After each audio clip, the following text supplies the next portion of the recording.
একদিন এক ইহুদি একদল মুসলিমের সামনে এসে দাঁড়িয়ে বলল, যদি তোমরা সত্যি সঠিক পথে থাকো তবে আমার 3টা প্রশ্নের উত্তর দাও। কেউ পারলে আমি মেনে নেব ইসলাম সত্য ধর্ম। প্রথম প্রশ্ন, বলো তো আল্লাহর আগে কি ছিল? সবাই চুপ, কেউ উত্তর দিতে পারল না। তখন ভিড় থেকে একটি ছোট শিশু বেরিয়ে এসে বলল, আমি উত্তর দেব। শিশুটিকে দেখে ইহুদি হেসে বলল, ঠিক আছে বলো। শিশুটি বলল, আপনি 10 থেকে 1 পর্যন্ত উল্টো গুনুন তো। ইহুদি গুনল 10, 9, 8, 1। তখন শিশুটি বলল, 1-এর আগে কি?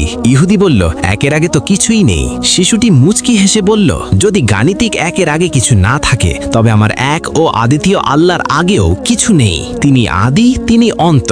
ইহুদির দ্বিতীয় প্রশ্ন, আল্লাহ এখন কোন দিকে তাকিয়ে আছেন? শিশুটি একটি জ্বলন্ত মোমবাতি নিয়ে এলো এবং জিজ্ঞেস করলো, বলুন তো এই আলোটা কোন দিকে তাকিয়ে আছে? ইহুদি বলল, আলো তো সব দিকেই সমানভাবে ছড়ায়। শিশুটি বলল, আল্লাহ তো আসমান ও জামিনের নূর, তিনি কোনো একদিকে নয়, একই সময় সব দিকে এবং সবার ওপর দৃষ্টি রাখেন। হতভম্ব হয়ে ইহুদি বলল, শেষ প্রশ্ন, আল্লাহ এখন কি করছেন?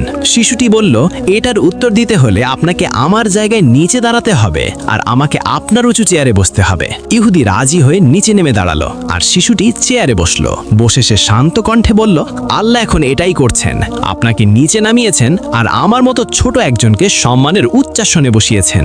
উত্তর শুনে ইহুদির চোখ ভিজে গেল। সে তখনই সবার সামনে সত্য স্বীকার করে নিল। জানেন কে ছিল এই অসাধারণ বুদ্ধিমান শিশুটি? ইতিহাস বলে ইনি ছিলেন ফিকহ শাস্ত্রের জনক ইমাম আবু হানিফা রহমাহুল্লাহ। তার এমন প্রজ্ঞার জন্য কমেন্টে লিখুন সুবহানাল্লাহ।